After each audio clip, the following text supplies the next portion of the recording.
What's going on, everybody? Happy Tuesday. Welcome to another edition of Dangle Bet Celly here live over at FTN. Listening on iTunes and Spotify. We always appreciate your time. Chris Meaney and the Eric Young here hanging out with you. A busy slate per usual on the Tuesday, but we have a lot of hockey to talk about. A couple big things have happened in the NHL.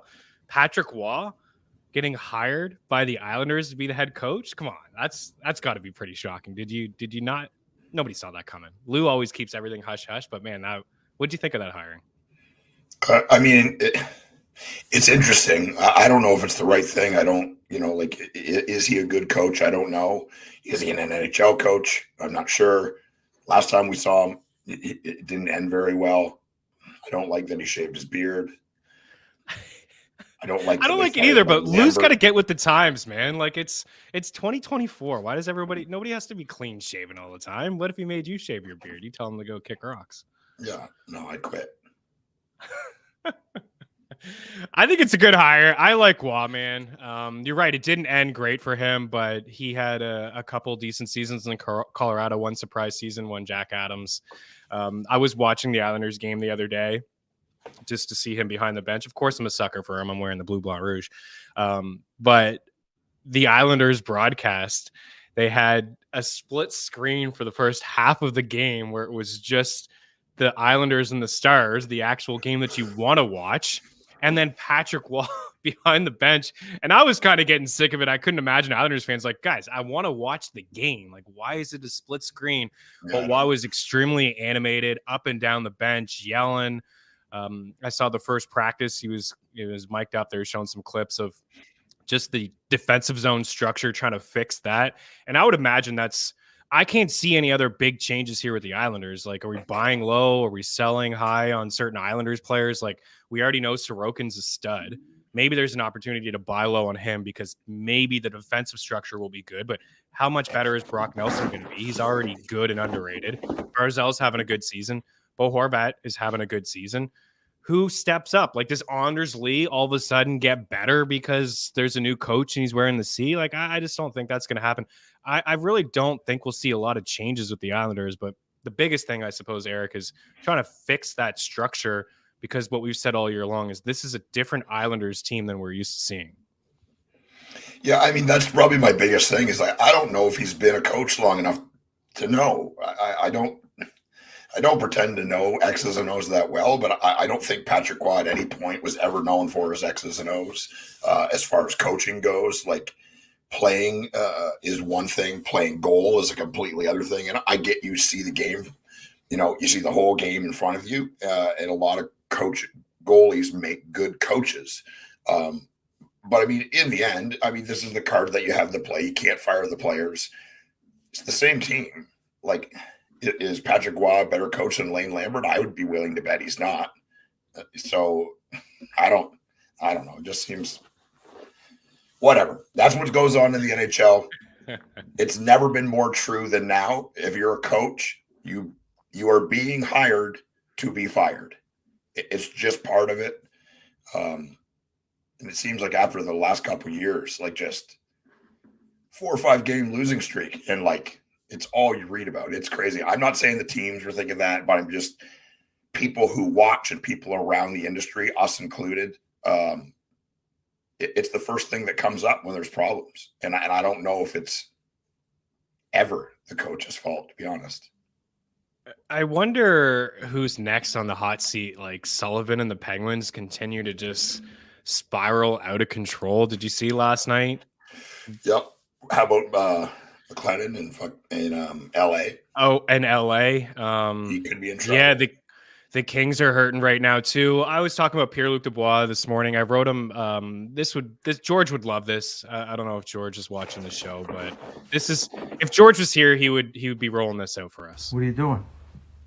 What are you doing? Nothing. Me? Just hanging around. Literally just hanging around. A little promotion to the top line for a minute last night, playing with Anze Kopitar and Adrian Kempe. He played 2 minutes, played 9 minutes, 5-on-5 with those two guys, and then he was immediately bumped off the line. Quentin Byfield was back up at the line, scored a goal, picked up an assist on the game-time goal. The Kings still lost. I think we expected this heading in. He was part of when we talked in the season-long hockey. We said, our favorite targets and busts and things like that, old faces and new places. And we expected Pierre-Luc Dubois to have a dip in ice time. I mean, he was a top-line center for the Jets. He was getting top power play time.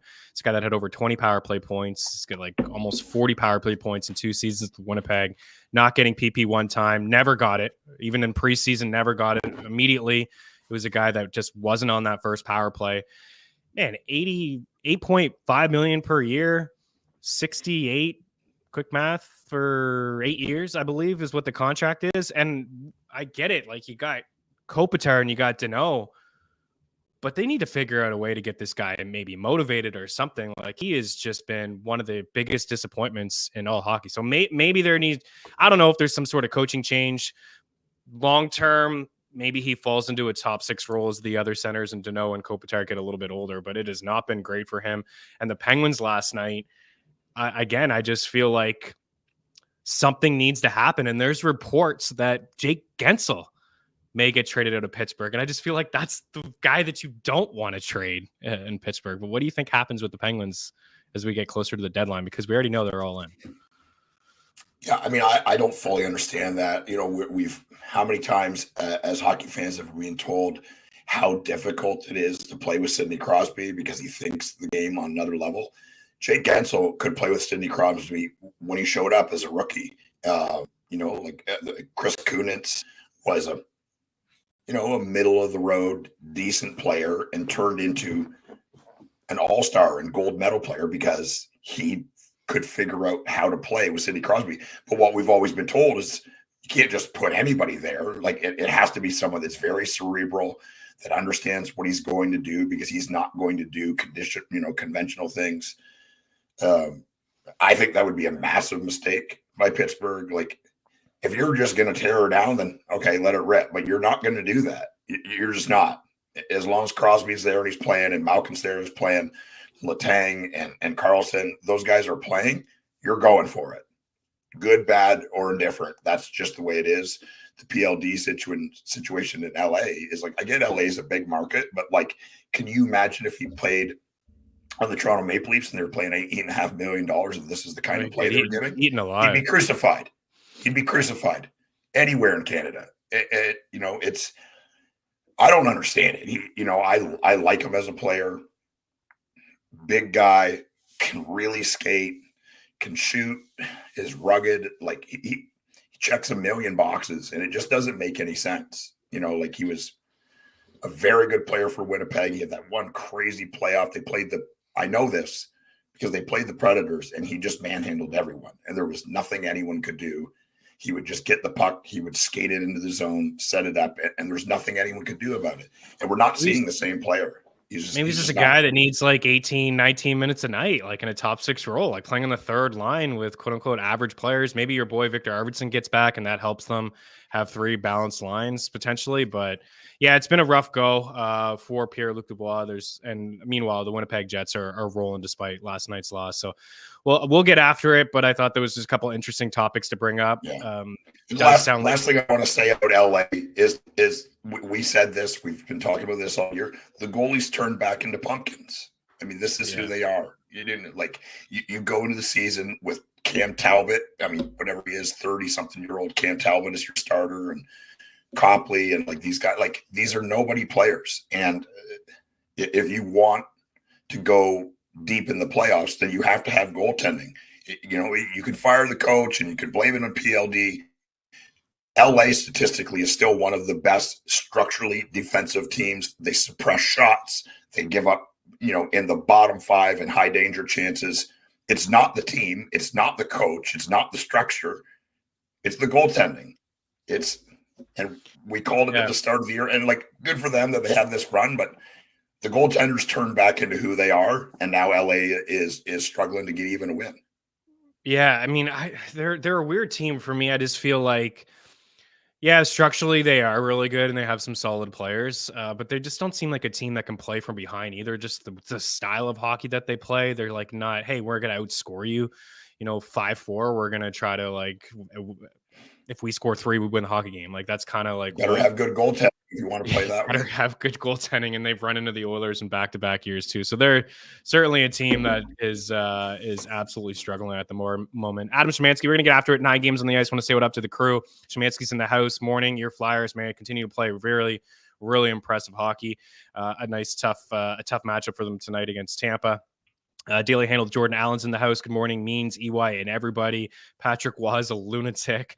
I love him. I think he's a stud. Jay Felicio in the house. I had to double take for a second. Thought Means was rocking a Canes jersey. You would never see me in a Carolina Hurricanes jersey, brother. Maybe a Hartford Whalers jersey, but they gave me nightmares as a kid as well. Ethan's in the house. I think that was to the Pierre-Luc Dubois Fantasy Oracle. Hey, and we were just had a little bit of a back and forth too on Twitter as well. Hopefully, there was no animosity between us. We were just, I knew you weren't saying me, and we had a Connor McDavid little back and forth there for a second. Ethan peeled dog water. It's just he needs to be better. Like I get it. He's on the third line and they're stacked. Maybe it's just a signing from LA. Like, what are you thinking? I know they want to go deep down the middle, and come the playoff time, they will be deep down the middle, maybe more than any team. But it's a weird one right now. Bats promo classic. George's boy PLD. We got Olaf Fub in the house. Sup, dudes? Go Sabres. True, they're probably half off. And we have, one of many mistakes they've been making since re-signing their old players. I suppose that's on the Penguins. Just so weird. Like Letang brings it back to Malkin. Malkin tries to cross over it, puts it in his own net. Crosby puts the stick over his head. Everybody's just freaking out.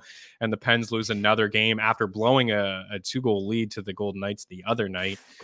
Thoughts on Matthew Tkachuk? Been bad. Tried to... tired maybe after a run last year. I actually think Matthew Tkachuk's coming around. I thought he had a really slow couple of months, but I think the last few weeks for him have been really good. I think he had back-to-back 4-point showings. If from just a point standpoint, this guy's picked up a point in 1, 2, 3, 4, 5, 6, 7, 8, 9, 10, 11 of his last 12 games. 13, 14. Looks like he's got a point in about 15, 16 of his last 18 games back to back. He had a swing there with 3 points, 4 points, and 4 points again. Yeah, it was a slow start. Maybe the injury. I would imagine it was the injury, like a long playoff run. He was hurt. Montour was hurt. Ekblad was hurt. All these guys. Bennett missed time at the start of the season. But I think Matthew Tkachuk, he's been a buy low candidate for me in the weekly fantasy hockey articles over at ftmfantasy.com. I think he's fine now. Fantasy. I think he's starting to come around a little bit. Low shooting percentage for him as well. Patrick Waugh can't save the Islanders with that roster. I love it. Troy's just always taking shots at the Isles. Dubois sounds like the second coming of Huberdeau. Soft. Tkachuk, Kaching. Okay, here we go. Everybody's getting the play, so let's get after it. All good, bro, no doubt. I appreciate the back and forth. Every time I tweet about hockey, I just want a little bit of an interaction with all the puck fans out there. The Madman. Here we go. Let's get after it. 9 games on the ice. Where do you want to start? What's your favorite game on the ice tonight? What's your favorite matchup? Goal scorer? Let's start strong here for the people. I mean, Dallas and Detroit, I think it is going to be interesting. The Alex Lyon situation is, it seems that Detroit has found gold in him. I think everybody, me included, thought it was going to be Ville Husso. No, he's not the guy. Reimer is there backing him up, and he goes through a stint where he looks really good. And then the third goalie, Alex Lyon, comes in, and he's, not single-handedly, but literally in the last month or so, he has changed, I think, the perception and really the belief in what this team can be. They're young, and whether they make the playoffs or not, I don't know. But Alex Lyon has looked unbelievable. Just a completely calming and reliable force back there in net, and that's exactly what this young team needs. He has been really good over the past month or so. Yeah, the Red Wings have been in and out of a playoff spot over the past month. They're at home. Plus 124 tonight is the best number I'm seeing. Parlay calculator, prop shop, 2 tools that are free over at ftmbets.com. Links inside the description of this video if you're watching live on our YouTube page. DK, DraftKings is offering Detroit at plus 124 and Dallas at minus 139. I'm a sucker for the Stars. I was kicking myself, with the coaching boost. You always see a team kind of have an upswing and go on a little bit of a run, but I was still backing the Stars, and they blew that game, and the Islanders came back and won it. I like Dallas here. I think Jake Ottinger should get the start. He hasn't been fantastic, and he's been in and out of the lineup over the past couple of months. He's couldn't go on the second half on the back-to-back because of an illness, so we'll see what happens there. Wyatt Johnson, I think we brought up last week with the promotion to the top line with Roope Hintz and Jason Robertson. I've really seen an uptick in his game. He's got 2 multi-point games in the last 4. He's got 3 goals over his last 6 games, and he's shooting again his last 4 games, he's cleared 2.5 shots, 4, 3, 1, and 4. Just, trying to get him going. That's a Pete DeBoer move, moving Pavelski away from that line with Jamie Benn, try to get those 2 veteran guys going and get Wyatt Johnson going here as the sophomore forward who had a great rookie campaign. He is plus 110 to pick up a point. It's one of my favorite bets of the day. He's plus 220 for an assist. He's plus 265 for a goal. I'm staying away from these shot props, man. I can't trust these shot props anymore. I've just been so inconsistent with them. I'm not making any excuses for statisticians, but I was watching Travis Connecting the other day. I swear he had 3 shots in 1 shift. I'm refreshing, and they didn't count for any of them. It's like I'm seeing them with my own eyes. I watched the replay. He's all alone in front of the net in the slot. Sillard makes a glove save off in the corner. No shot. I'm like, what the heck is going on here? So proceed with caution if you want, or maybe get some unders in your life. But I'm going to go with Wyatt Johnson to score. I like that top line. Roope Hintz and Robertson, are going again. It was a little bit of a slow start for those guys as well. And they're rolling. So I'm always in here with the Duchesne line. Maybe you give him some love. Detroit on the other side. Larkin's been good, but I'm going to go with Wyatt Johnson here. Just kind of keep it simple. I like him to pick up a point tonight and score a goal. Yeah, I got Robertson and Hintz on the Dallas side, and I'm going Larkin, and I'm going to go JT Conference at plus 330, playing on the second line. But most importantly is he's centering the top power play. Look, he's on the ice with tons of good players. He's a good player. He's going to be on the ice with great players with a man advantage. And if you're going to give me plus 330 for a guy centering the top power play, I love it.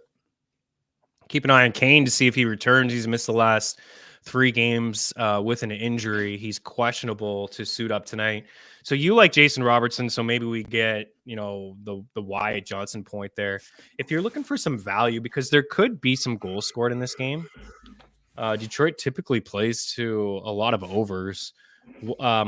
I thought the price is going to be a little bit better for Jason Robertson for an assist at minus 115, but he's racked up a ton of assists. He's actually picking up assists this year and not scoring as many goals. He's got 32 helpers in 46 games. So sometimes you get the value on these snipers like Robertson. Austin Matthews comes to mind as a plus money play where we know he can score goals, but these guys are so good that they can fall into assists as well. What do we got? Line saving my tough goaltending situation in the DBC league. I have 2 Vegas goalies there. I think Aiden Hill is expected to play tonight. Logan Thompson has not been good. And then Georgiev hasn't been good either. He's among the leaders in wins. I swear the guy lets in 4 or 5 every night. Kaner's still out. Dallas looking nice lately, but Ottinger had 5 put on him last game. Yeah, hasn't been the same type of goalie as he was last year. EY the Madman parlay is a must tonight. Lion King we got her locked in, bud. We got her locked in. Raymond's not a bad call. There's a bit of chemistry there with him and Larkin again. Yep. Kind of like that one. Shauna goals are off this year. It's just not you. Yeah, I appreciate the support, but I definitely like to be better. Stars were a gold mine for props last year, but they've been so inconsistent this year. They really have. That top line, I think, it's got something going on with Wyatt Johnson there. Brady Tkachuk and Kyrou shots today. We'll get to that in a little bit. John Prince says Robertson goal and an assist, so a 2-point night for the old boy. All right, let's continue to roll here. Tampa and Philly. We saw the Flyers lose the other night to Ottawa, but I've been watching a lot of their games this year, and they have been extremely impressive. My goodness, like their 5-5 play is really good. They had a streak there for a while of like nearly 30 shots per game, like just generating a lot of shot attempts at 5-5 and not giving up a whole lot at 5-5 either. They're just over the last, just taking a look at natural stat tricks since what's this, December 1st. So it's quite a bit of time here, almost 2 months. The Flyers are inside the top 5 in shots. The Kings are number 1. The Flyers are inside the top 5 in shot attempts. In shots, one guy that's really caught my eye is Joel Farabee. You got him to score a goal tonight? Oh, yeah. Oh, yeah. Okay, let you take it away. Farabee has been very noticeable for Philadelphia. Yeah, and like we've talked about this before, the books have not caught up yet. He's been on fire for almost 2 weeks, and he's at plus 220. So if you're going to bet on somebody to score really like that, I get they're playing Tampa, and it's probably going to be Vasilevsky, but Tampa Bay has not been the same team as they've been the last 3 or 4 years. So, and look, the reality is this: accept it. Philadelphia Flyers are a good hockey team, and John Tortorella is a very good coach. And they're getting good goaltending. It's awesome to see. Not surprising to me. You get rid of, these archaic dinosaurs, or, Daniel Briere has done an unbelievable job. He's done an unbelievable job. And John Tortorella, me included, thought this is not the guy to coach this young team. Owen Tippett's going to end up as a scratch. Joel Farabee's never going to play. Drysdale goes over there. He's not going to see the ice because Tortorella doesn't touch him or doesn't trust him. And here we are, guys. All of these guys are playing. All these kids are playing well, and they've got some veteran experience with Konechny and Lawton. This is a really good hockey team, getting really good goaltending from Hart and Urson. So I've got Konechny and Farabee. Farabee's at plus 220. Tampa Bay side, I'm going Kucherov at 115 and Paul at 350. Paul is playing on the second line and playing on the top power play, and is starting to feel it a little bit. So I really like that call. Adam, I was looking at this the other day. I know the broadcast brought it up. They were showing Connor Bedard, and they failed to leave. They didn't put Brock Faber on the board, which I think is a definite Calder candidate. And he is cooking right now over the past couple of weeks. Those points are starting to rack up for him, getting top power play time. But Urson, they put on the board as a long shot for Calder, and I kind of dig it, right? But I just wonder. I guess Philly's kind of been going back and forth with Carter Hart. I don't know if he'll fully take over the net. Let's see what his odds are. Faber is now plus 380. That was 7-1 last week. I think we looked at it. Bedard is now minus 170. He was minus 300. I don't know if Bedard's going to get it, man. He's missing a lot of time. Luke Hughes at plus 550. Urson I see at 30-1. I think Faber's the guy. There's not a ton of value anymore at plus 380, but I think, if you're looking for something, man, he plays so much as a rookie, like 24 minutes a night on that first power play now, blocking shots, picking up points. He could end up with 50 as a defenseman, and maybe 40 of those are assists, 45 of those are assists. But yeah, Brock Faber's season, man, that guy looks like a good one. Nothing to take away from Urson. As for Farabee, he's picked up points in 12 of his last 15 games. You're right. Vegas is just not adjusted for him. He's minus 130 for a point. He's plus 160 for an assist. He's on that top power play. He seems to be the shooter on that top power play. His shot props a little bit juice. Again, we'll just stay away from him. But plus 220 for a goal is not too bad either. It is Vasilevsky. You're right. That's the concern. What do you think about who wins this game? Because it's a pick 'em. You like the Flyers? You think Tampa bounces back? They lost the other night to Detroit. They're minus 110, and Tampa's minus 105. I don't know. I just have I feel I'm going to lean Philadelphia at home here. Okay. All right. I think I'm with you. This has been really good.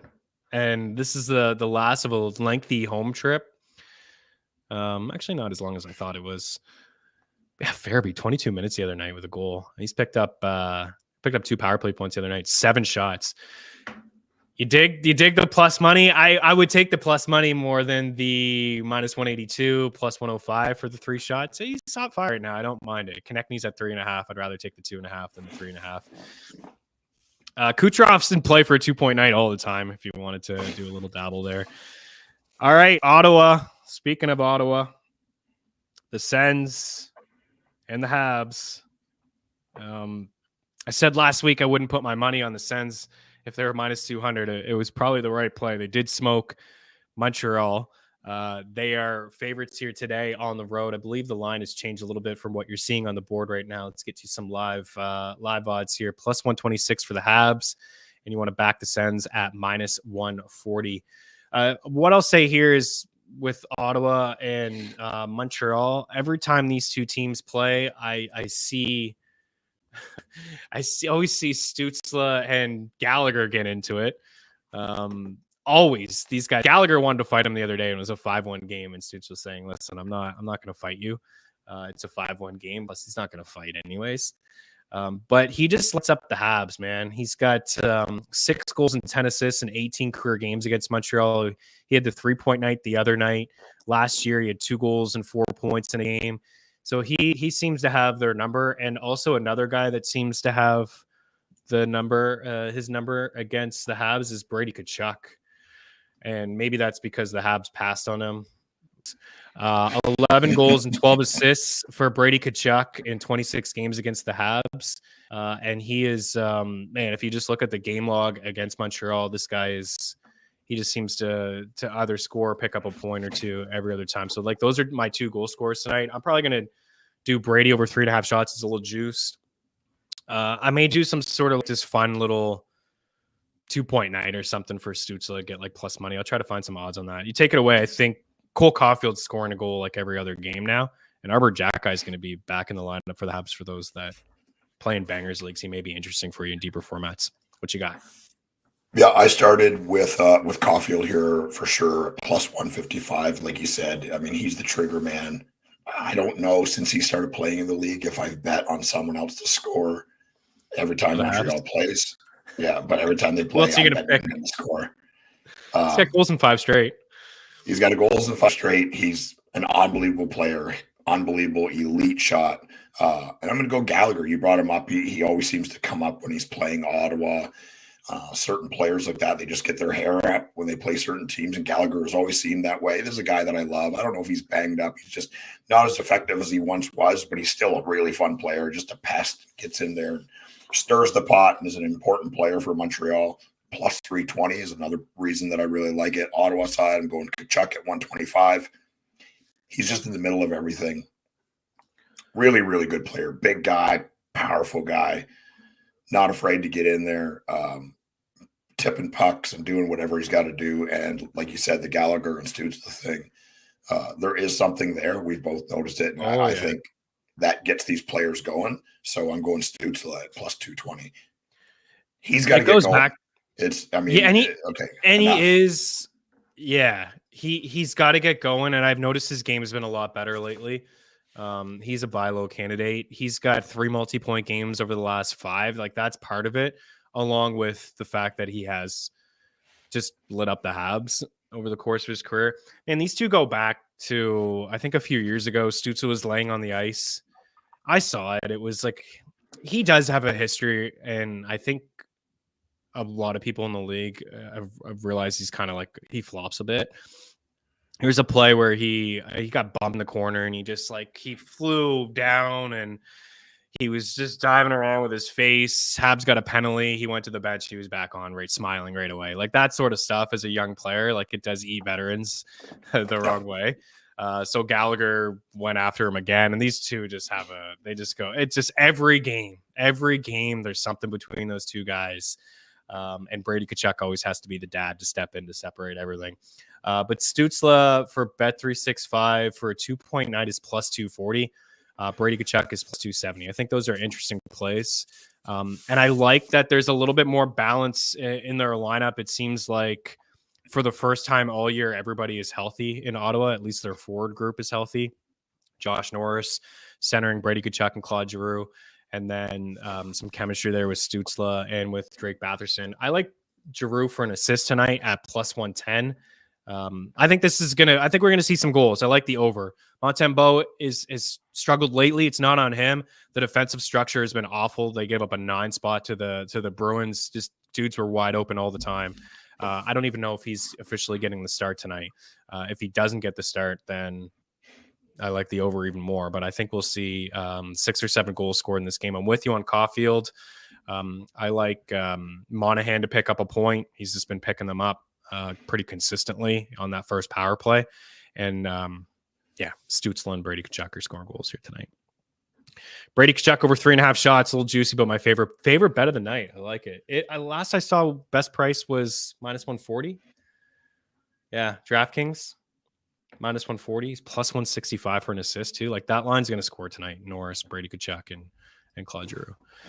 All right, moving right along. Vegas and the Islanders. There it is. Do you think that it just continues the coaching change? You're going to ride with the Isles? Vegas last night, and it was an entertaining hockey game. They played with the Devils, and neither team could buy a save. Marchessault's on a bit of a heater scoring goals. Chandler Stevenson, we had him last night for a point at -130. Vegas hasn't adjusted for him just with Eichel and Carlson out of the lineup. He's been playing a lot. What do you think? Isles and Golden Knights, Patrick Waugh behind the bench for game number 2. Yeah, this is going to be a Golden Knights night. I don't know if you saw the comments. Bruce Cassidy he let the team have it. He said, I don't know what everyone's thinking. I don't look like a beer league game out there. Basically crapping all over New Jersey and saying, like, this is not who we are. This is completely unacceptable. I would be willing to bet that leadership group and the coach has Vegas totally ready to go, and they come out flying tonight. Such a good team. Marchessault and Stone to score. Stone's the captain.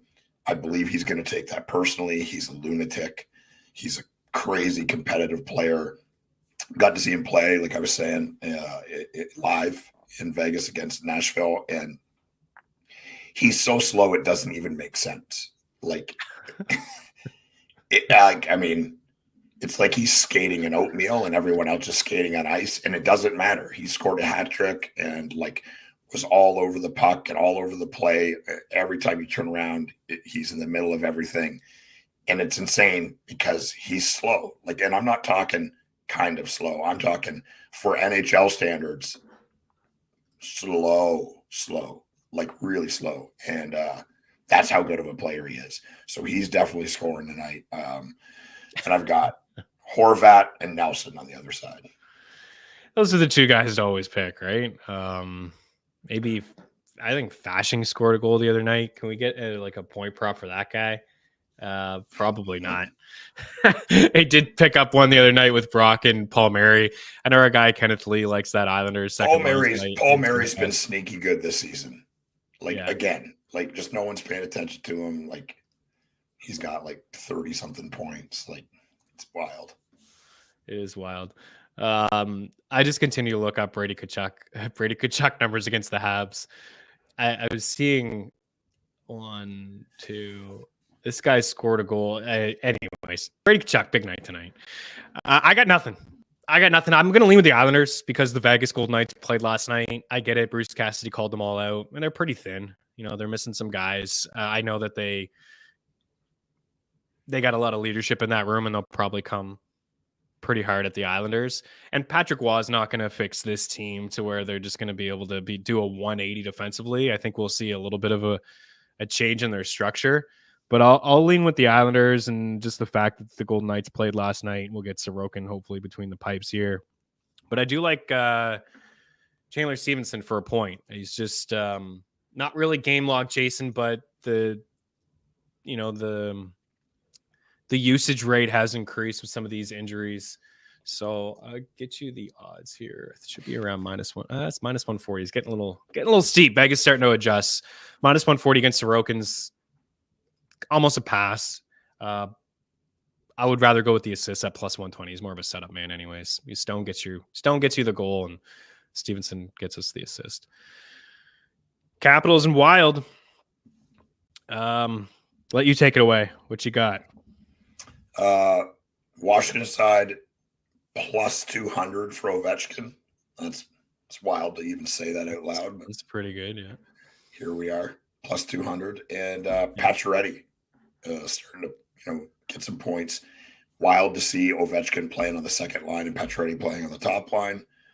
I think that power play could really start to click with having Pacioretty and Ovi on the ice at the same time. Pick your poison. I know they want to get it to Ovi, but Pacioretty can really shoot the puck. They got him on both sides. Yeah, it's dangerous. They got him on both Carlson circles at the top. Yep. Yeah, and they both are on their side where they can one time it, right? However they want to do it. It's dangerous, and it will leave Pacioretty open for some pretty good attempts. But if that's working, it'll also kind of leave Ovi open from here and there. So I agree. I watched the other night, and they're slinging around pretty good. Yeah, the power play there is going to be very interesting, and like somehow they're like right in the mix. I guess Ovi's got like I don't know how. 10 goals, and they're somehow in the mix. Like, I know. I think if you told me he scored 40, they would still be struggling to be in the mix. And there they are, still in the mix somehow. Good for Washington. On the Minnesota side, Kaprizov is totally feeling it again. It feels like the Kirill Kaprizov that we saw when he came in as a rookie and was just dominant. Like it feels like he's that guy again right now. And I don't know how long it lasts, but it's happening right now. We're going to give him plus odds for him to score. I'm going to jump all over it every single time. And Eriksson has been on a bit of a heater, and he's centering that top power play. So not a guy that's known for goal scoring, but he does shoot the puck a ton and playing with some really good players. And Minnesota's kind of feeling it right now. So I like him to be the other goal scorer. I like TJ Oshie. There's been some chemistry there with Strom and Max Pacioretty. He's been real good. I've hit his shot prop again, has been pretty inconsistent, but for a point tonight, he's plus 130. So he's on that top power play. There's chemistry there with Max Pacioretty and Strom. So I like him tonight to pick up a point. You mentioned the Capitals.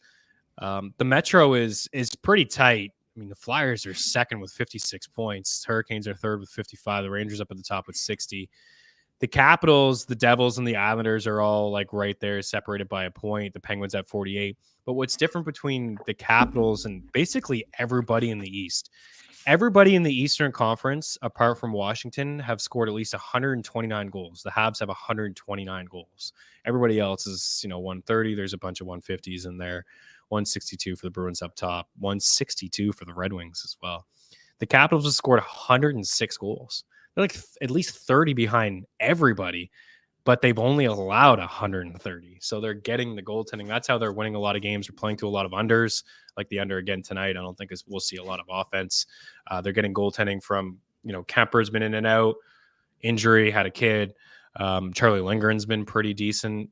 Not as hot lately, but at the start of the season was really kind of carrying the load for them. But it is remarkable to see Washington fighting for a playoff spot with Ovechkin not doing anything, Kuznetsov not doing anything. Backstrom hasn't really played all year long.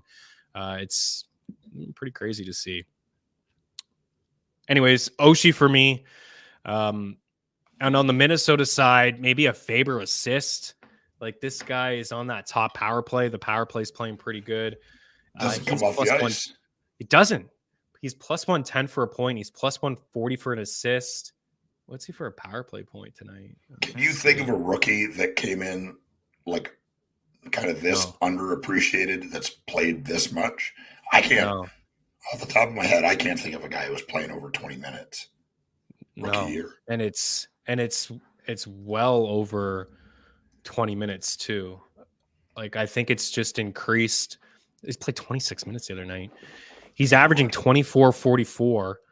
The splits for him, and I mean, it was right off the get-go. Like, welcome to the show, bud. You're playing 23 minutes a night in October. 26 in December, 25 here in January. Like, this is... and you look at the game log for him, it is just 26, 25, 25, 23, 28 minutes. Like this guy is logging ice time. He comes in riding a 4-game point streak. He's got 7 points over that span. 6 of them have been assists, and 4 of them have been on the power play. And also something to keep in mind, you mentioned Washington's power play. The Wild penalty kill is atrocious. It's been brutal all year long. The Lightning just had a field day against them last week. They hit like 3 or 4 power play goals. Hedman had like 4 points. They were whipping the puck around. That's one of the best power plays in the league against one of the worst penalty kills in the league. So it was like men against boys, but we could see a couple capital power play goals here tonight. Moritz Seider's a good one. Moritz Seider's a good.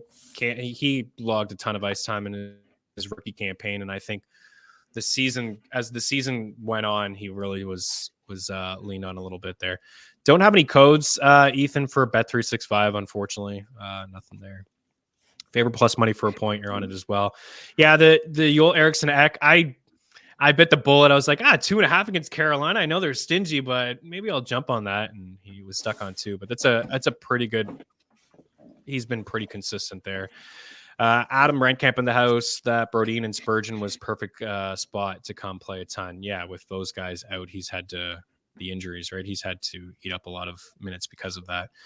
We'll keep things moving along here tonight, but I definitely like that top line in Washington to pick up some points here tonight.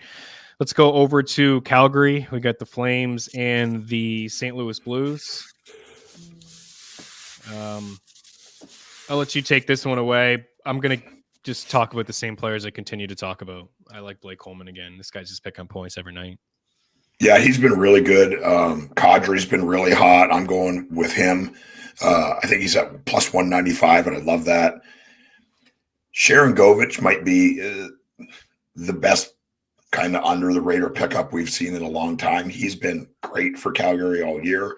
He seems to be getting better and better. It's a player that me and you noticed when he played in New Jersey as a youngster, just kind of never had the time. There's all these superstar forwards playing in front of him. He's playing on the top line, playing on the top power play, and he's been awesome for Calgary. Even when Calgary was really bad, Sharon Govich was one of the players showing up. So love him to score at plus 190. St. Louis side, Jordan Kyrou at plus 200, and Jake Neighbors at plus 320. 320 is the biggest reason I'm going for it, but the other reason, and just as important, is he's playing on the second line and playing on the left side of that power play. They're definitely seeing something in him, and he's been playing some important minutes for St. Louis. So I love that he's plus 320. Yeah, I like that call. I like Braden Shen. I've noticed some chemistry there with Braden Shen and Jordan Kyrou. I picked up Shen. He was hanging around in a fantasy hockey league of mine. The Blues play 4 games. He's picked up a point in 5 of his last 6 games, got 2 goals over that span, 3 power play points in there. He can win you a face-off, throw the body around. He had 5 shots the other night. He's not a big volume shooter, but he does have a couple games with 5, 6, 3, and 4 over the last couple of weeks. He's plus 100 to pick up a point tonight, plus 170 for an assist. His shot prop is actually 1.5 at minus 137 over at Bet Rivers. I don't mind that one. Anytime somebody can get 2 shots playing in all situations like he does, could get anywhere from 16 to 20 minutes in this hockey game tonight. So plus 100 for a point. Blake Coleman is minus 130 for a point. And your boy, Sharon Govich, he has been really good. He was all over the fantasy hockey draft kit. He started off really, really slow, but a must-own player. His ownership is still fairly low. I don't get it. I just don't understand how a guy like, again, go back to Pierre-Luc Dubois. His ownership can be 55%, and Gustav Nyquist and Sharon Govich can be 23%. Like, what is happening? Anyways, Sharon Govich's got a cool 19 goals and 13 assists on the season. He's got points in 4 of his last 6, 2 multi-point games over that span, and 7 goals over that span. Like, a lot of his points are goals. He's on that first power play, like you said. There's some chemistry. I know we're not a huge fan of Huberdeau's game since he went to Calgary, but there's something there of late with Huberdeau, Lindholm, and Sharon Govich. So we'll see if that continues, or we'll see if the Flames are in a tough spot. I don't think they're good enough to make the playoffs. Do they sell some of these pieces? May sell Lindholm. Like, Lindholm would be a fantastic get for any team to grab, and they would get a really good return, I would imagine, for him. So Shen, Coleman, Sharon Govich points. I lean with the Blues, maybe an upset. I know Calgary's playing a little bit better, but I have a hard time betting money on Calgary. What are they? Minus 166? Like, come on. I'm not taking that. Let's get some live odds here. Minus 162. You can get the Blues at plus 143. Why not? All right. We got the rest is, 2 of the 3 are just completely lopsided affairs here tonight. The Edmonton Oilers against Troy's Blue Jackets, minus 330 or minus 360. They got plus 295 for Columbus. It looks like actually a little bit of money was coming in this morning on Columbus.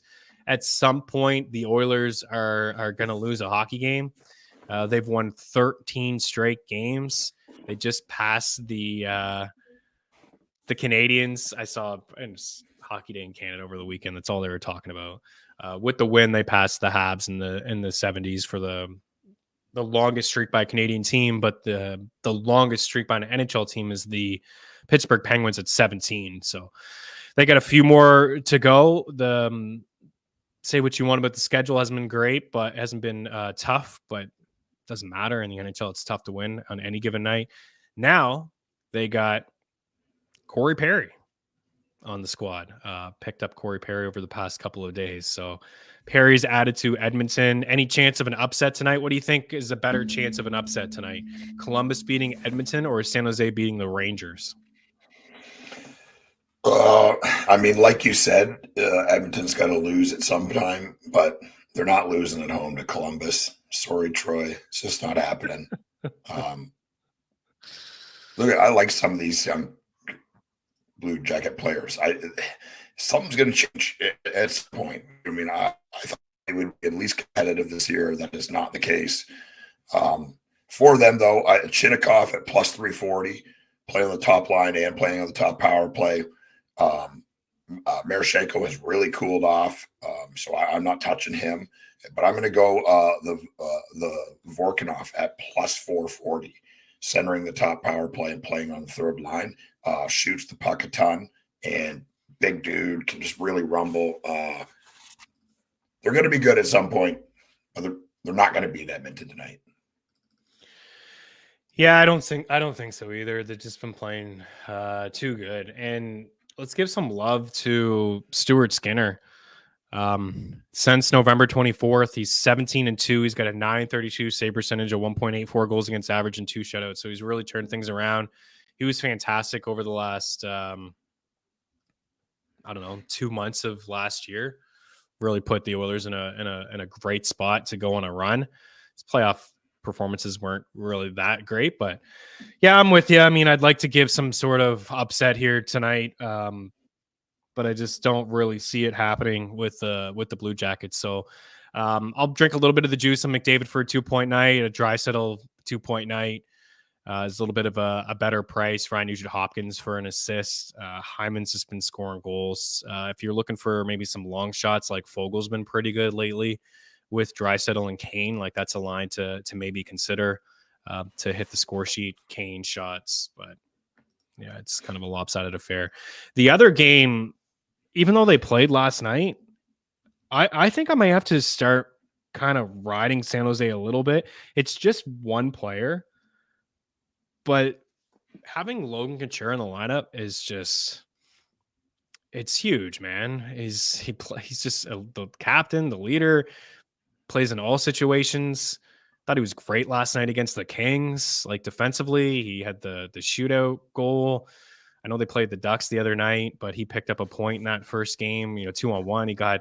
He got Edward Vlasic to score a goal. Like what year is it? Like that guy scored a goal. So it probably won't happen, but if there's some upset between, these two games that are lopsided, maybe it's that one. But the fact that they played last night in LA and the Rangers came back in pretty good fashion against the Ducks the other night, it's both of those teams are tough sledding. So let's go to that one, Rangers and Sharks.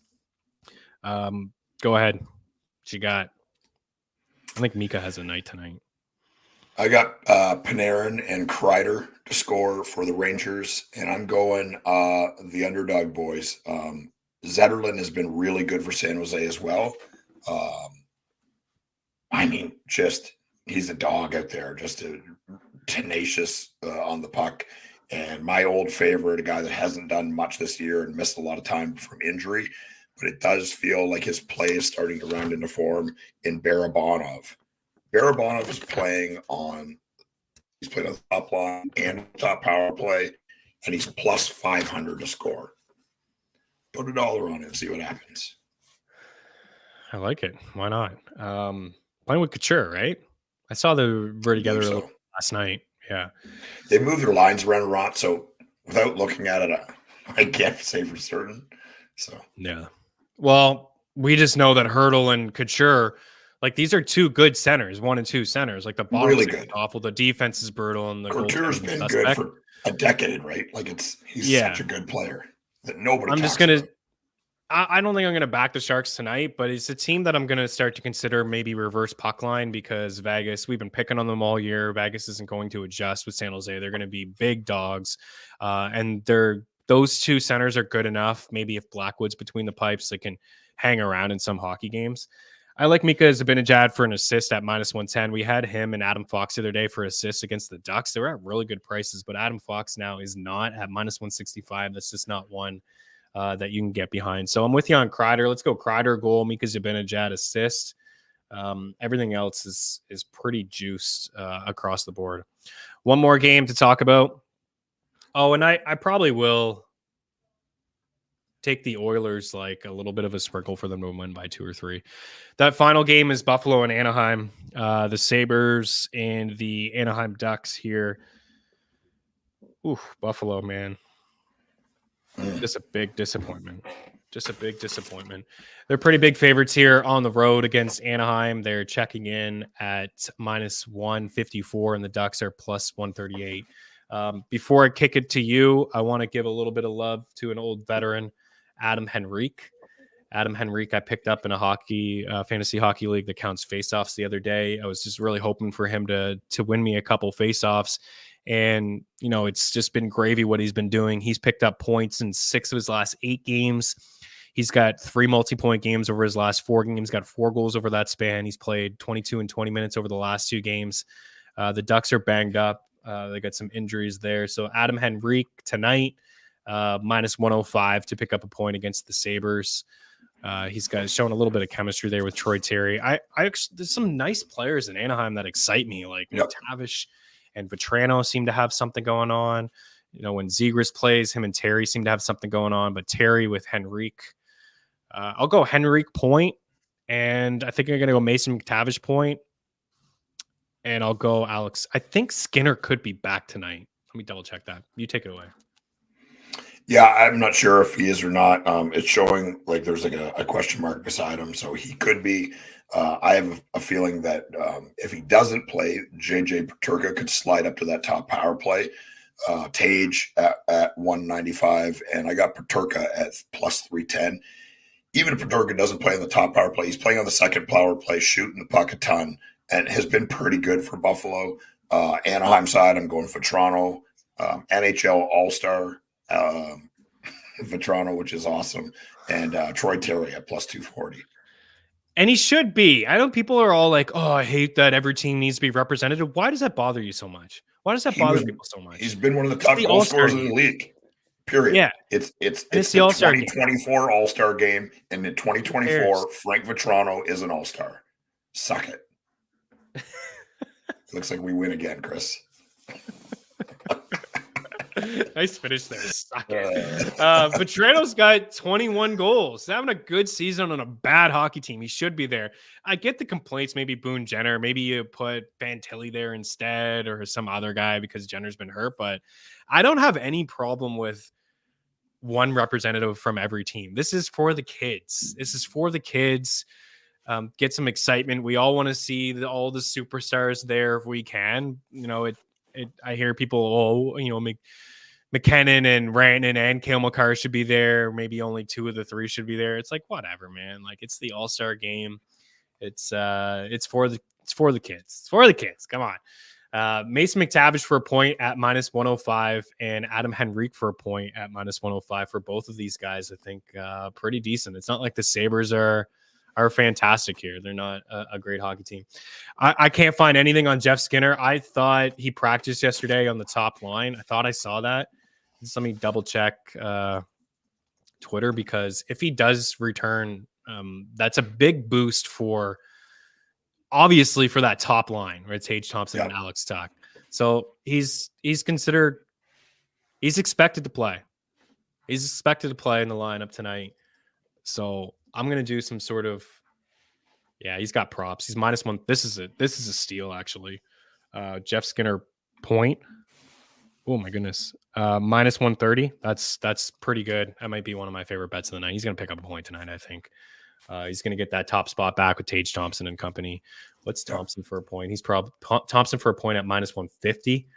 And well, I would imagine then the third guy on the board is also minus 145, Alex Tuck for a point. Those are all really good prices. Oh, I like this a lot. On the way out, let's give you a crazy same game parlay here. We'll go with that top line tonight. We'll go Thompson point, Tuck point, Skinner point. That's plus 275. Love that over at 365. That's fantastic. For those guys to have 2 points, let's get nuts here. 2-point night for each of them, 30-1. Holy crap. 30-1. You want to add a couple of shots on goal, you get up to 45-1. But let's not get too carried away. The plus 275 for all those guys that hit the point or take them as singles. The Ducks are among the leaders in shot attempts allowed in shots. We should see a ton of shots. Plus, they take more penalties than anybody in the league. So you're going to get a couple power plays for Buffalo tonight. So I will have a couple of those bets inside the tracker. All for a point at plus 275. A little bit of a sprinkle for the 2-point at 30-1. And then if you don't have 365, I think DraftKings now offers point parlays. So you can check over there. And then if you just wanted to do the old school single bets, I say old school, but that's probably more worth your money. Just the single bets. You get into trouble with parlays. All right, I'll let you take it away with some goal scorers tonight. And you wrap up with the 8-leg. All right.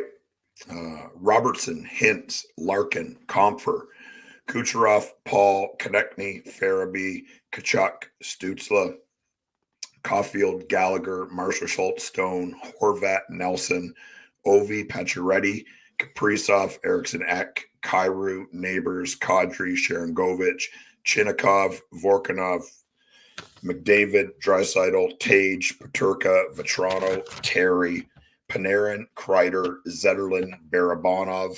And you're right. Let's not get too carried away. The 8-way maniac parlay goes as followed. Larkin, Robertson, Kucherov, Caulfield, Stone, Kaprizov, McDavid, and Tage Thompson. I got a really especially good feeling about tonight. And my lock of the night to score is Cole Caulfield. Oh, baby. Almost wore the Cole Caulfield for you. I'm rocking the Suzuki. All right. Sides tonight. I like Dallas. I'm going to take Dallas. I just always seem to take them. I just think that they're such a good team. It's not going to be easy, but I like Dallas tonight as a side. I like the Senators as well. I think Montreal is going to start to really slide down the standings, especially when they start to trade away some of their players, like a Sean Monahan, who eats up a lot of minutes for them and important minutes for them. So Dallas, Ottawa, I like the Islanders. Oh man, I usually bet Vegas, but I'm going to go with Y here and kind of see what happens there with the Islanders. Maybe they go on a bit of a run. I'm going to drink the juice on Edmonton at minus 150 on the puck line to win by 2 here tonight. And that's it. I'm staying away from everything. I think for me, as an upset, if you're looking for one, I kind of feel like the Blues at plus 143 are an interesting flyer just because I don't feel like Calgary, even though they're playing better hockey lately, I just don't feel like they're just pretty inconsistent. I don't think that they're good enough to be laying like minus 165 or minus 170, even at home tonight. For the props, we wrapped up pretty strong. I really like Jeff Skinner at minus 130 for a point. It's probably one of my favorite plays of the night. Expected to return tonight, playing that top line with Tage Thompson, who's minus 150 for a point, Alex Tuck, who's minus 145 for a point. Bit of juice on those two guys, but Jeff Skinner at minus 130 is pretty good. Inside that same game, I like Henrique for a point, and I like Mason McTavish for a point. I like Wyatt Johnson for a point in that Dallas game. That is plus money. He's just been playing pretty good up on that top line. We talked about Joel Farabee for a point. I like TJ Oshie plus money for a point. I like Faber plus money for a point. Blake Coleman and Sharangovich along with Braden Shen for a point. And that Ottawa game. I know that there's not great value on Stützle and Brady Tkachuk for points, but those guys are picking up points tonight. So do with whatever you want to do with it. Same game parlay, maybe a sprinkle on the 2-point night. Both of those guys at plus 240, plus 270 for a 2-point night. Brady Tkachuk's 4 shots and Claude Giroux to pick up an assist. And maybe, you know what, the value actually may be with Josh Norris. Let me just check quickly before we get out of here. Josh Norris for a point at minus 125 on that top line with Giroux and Brady Tkachuk. I think that the Habs defensive game has just been so bad. Their attention to detail is atrocious, man. So guys are just left open all the time, and they're taking penalties. So I think we'll see that 6.5 is really juiced at -135, but I think we're going to see 6 or 7 goals scored in that game. So just to wrap up with like my top 5, I would say Skinner, Wyatt Johnson. Let's go Giroux assist. Let's go Blake Coleman point, and we'll go with let's go with TJ Oshie. It was tough between Oshie and Faber, but I like those guys. For goal scorers, I'll give you 5 goal scorers tonight. Brady Tkachuk, Jeff Skinner, Zach Hyman. That one's a little bit chalky. Wyatt Johnson, and whatever. Let's just go TJ Oshie. It's TJ Oshie life. TJ Oshie. All right, guys, we're gonna get out of here. Slafkovsky point's a good one. Yeah, I hit that. We hit that one the other night against the Sens. Actually, I think it was the Sens. He should be plus money. He's plus 100. He's really caught my eye, man. He's playing with a ton of confidence. He was awful the other night against Boston, but he's playing with a ton of confidence. Credit to St. Louis, man. He gave him an opportunity to play with 2 studs, and he's looked really good. He's a much better playmaker than I thought. I'd love to see him shoot the puck more. He's got a hell of a shot, but he's a good passer, and he's always looking for Caulfield and Suzuki. I would like to see somebody say, "Shoot it, dude! Shoot the puck," because he's passing a little bit too much now. The upset of the night is the Blues, man. I like the Blues. There's a lot of pick'em games tonight, like Tampa, Philly, pick'em, Islanders, and Vegas pick'em. I'm gonna go with the Blues. Daily handle. That's the upset. All right, good luck, guys. We'll be back on Thursday to talk some hockey as well. Hit us up if you have any questions at the Eric Young, at Chris Meaney. We appreciate you guys' support, hanging out with us here for the hour to break down this slate. Smash the like button, tell a friend. Rate, review, subscribe. Love to hear your guys' favorite goal scorer as well, too. Leave it there in the comments section. Talk to you soon. Peace.